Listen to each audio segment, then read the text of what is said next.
সত্যি কথা বলতে মেয়েরা বিয়ের আগে যেভাবে নিজেদেরকে যত্নে রাখতো, নিজেদের বিউটি, নিজেদের ফিটনেস নিয়ে যেভাবে নিজেদেরকে যত্নে রাখতো, কিন্তু সেটা বিয়ের পর হয়ে ওঠে না।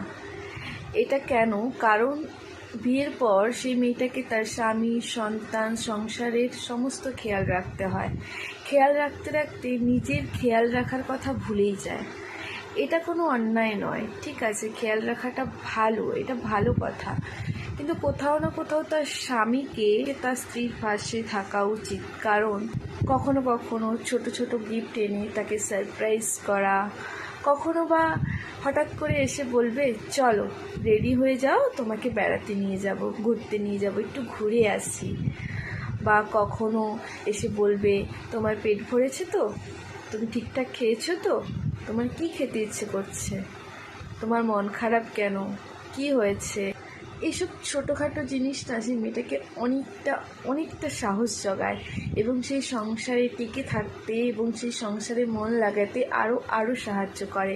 কারণ একজন স্বামী পারে তার স্ত্রীর মনকে ভালো রাখতে। কারণ যদি একটা মেয়ের মন ভালো থাকে না, সে সংসারে সে হাসি খুশি তার সংসারে ভালো থাকবে। যদি মন খারাপ থাকে না, তার সংসারে মন লাগবে না, দুঃখ পাবে, উদাস হয়ে বসে থাকবে। মেয়েরা আর কী চায় বলো? মেয়েরা চায় সামান্য একটু যত্ন আর ভালোবাসা। এই দুটো পেলেই মেয়েরা খুশি, কি তাই তো?